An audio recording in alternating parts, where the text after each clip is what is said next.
বিকালবেলা রেডি হয়ে বেরিয়ে পড়লাম একটা আইফোন সেট কেনার জন্য। আমি নিজে একটা সেট চালাই, তারপরে বাসে উঠে পড়লাম। বাসে উঠে দেখি এত সুন্দর একটা বিকালের ভিউ, মানে খুবই ভালো লাগলো, মনটা পুরো ফ্রেশ হয়ে গেল, এত সুন্দর ভিউ। তারপর আমরা যমুনা ফিউচার পার্কের সামনে চলে আসলাম। যমুনা ফিউচার পার্কে আসতে আসতে অনেক রাত হওয়ার কারণে আমরা সেট কিনে দেরি করে ফেলি।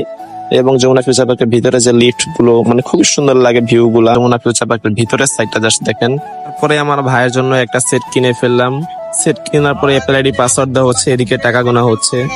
আর আপনারা চিন্তা করেন যে এই সেটার দাম কত হতে পারে। আপনারা যদি সেট কিনতে চান তাহলে অ্যাপেল টাচ বিডিতে চলে আসবেন। এখানে হিউজ পরিমাণ সেটের কালেকশন আছে এবং ফাইনালি আমাদের হাতে সেটটা দিয়ে দিল। আপনারা বলেন যে কমেন্টস করে যে এই সেটটা কত মডেল হতে পারে। এবং যমুনা ফিউচার পার্কে আমরা লিফট থেকে নেমে পড়তেছি আস্তে আস্তে, এবং উপর থেকে ভিউটা এত ভয়ানক, মানে নিচে তাকালেই মানে শরীরে পশম দাঁড়িয়ে যায়। এবং শার্ট প্যান্ট থ্রি পিস যদি আপনারা এখানে চান তাও আপনারা আসতে পারেন। এবং থ্রি পিস এবং ইনফিনিটলি কোম্পানিটা মেগা শোরুম। এবং আপনি যমুনা ফিউচার পার্কে বাইরে চলে আসলাম বাসা যাওয়ার উদ্দেশ্যে। তারপরে আবারও বাসে উঠলাম এবং কি পরিমাণ জাম দেখতে পাচ্ছেন। এই জাম থাকলে আর কিছুই ভালো লাগে না, মন অনেক খারাপ হয়ে যায়। তারপরে বাসা যাওয়ার উদ্দেশ্যে রওনা দিয়ে দিলাম। আজকের ভিডিও এই পর্যন্তই। সবাই লাইক করবেন, শেয়ার করবেন এবং পাশে থাকবেন। ধন্যবাদ।